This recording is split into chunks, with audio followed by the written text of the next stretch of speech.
All right, here's the silver streak. When you get here, this has a switch on the battery. So you got to go under the hood, which will probably unlatched when you get here. Find the trigger, release, lift it up, and this trigger on the battery needs to be down. Now it is down now. If you find it that way, the battery will probably be dead. When you are done with your run, you need to unhook it like that, and then leave the hood like that, so that when you normally come here, you can just open the hood, put it down, and then go start the bus. This cord here, if it's below 50 degrees, should be plugged in for 6 hours before you take the bus out. So if you ever have this bus, you should get over here and you can run a cord right up to the side of the building. Right above that stuff is a plug-in, and the cord is right in the shed on top of that white bucket. So once you do that, and if it is plugged in because it's below 50 degrees, you can cycle through the wait to start, which is in the corner here.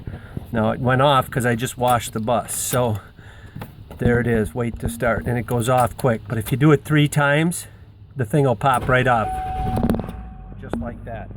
Other tricks of this vehicle, radio similar to others. You hold the source and it'll come on. Now this is a JBC, and occasionally these say miswiring. This one came right on.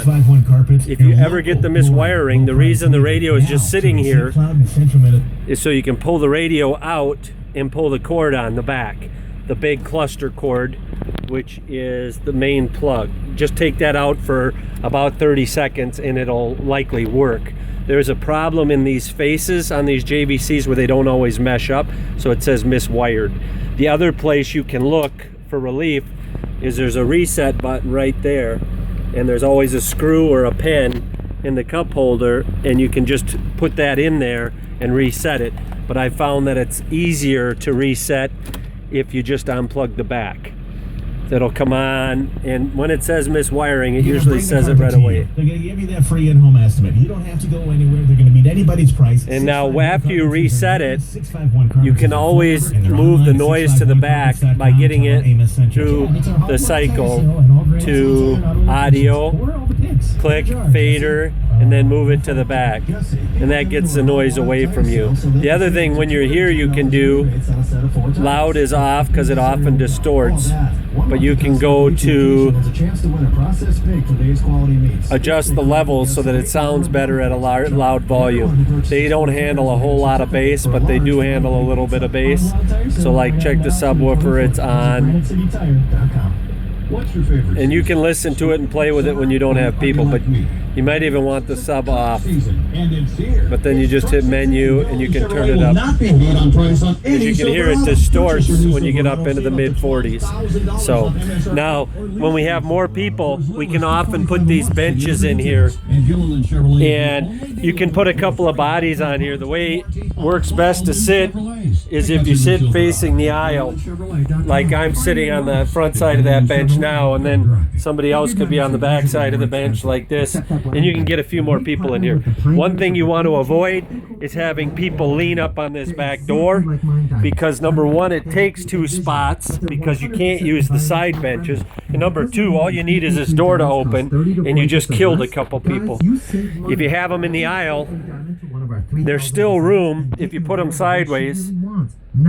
Have one sitting here forward and one sitting here back, and you can get 4 more people in this bus. The only other thing to show you, I'm going to kill the volume so you can hear me, is the latch system on the door. There's a latch there and a latch there, and there's a gap. So if it's a cold day, you'll want to have a blanket or something from the shed to close that gap. Or if it's raining, you got to have something to close that gap, and you can get that in the shed. Just be creative. This latch pulls back like this and unhooks, so when you go to do it, you put that there and then pull this. And this one is just a simple deadbolt type latch. You do it like that, and then you push the door open manually. I usually will go out, push the door over to the side with my hand and kind of make sure it stays open for them. Let them come out, yeah.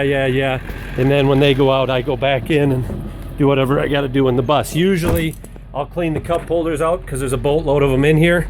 There's always 3 garbage cans under the seats. Want to make sure you got fresh bags in those. They're the silver ones with the black bags. Other than that, when you get back, empty the garbage into the bin over on the side of the garage, park the bus, Be sure when you're done you have all the switches off. Now these switches up above control air conditioning. They do not supply heat. The front one will control heat to the driver, but the heat button is down by the driver's right knee, and there's a knob that goes on there, but the innards of the knob are broken. But I usually try to keep it on there just so people know where the button is, and that controls heat, which is under the seat. The blowers up above, both front and back, will blow cold. So if you want those on for airflow, front fan is this one right above my head, the driver's head, and this one's above the back door.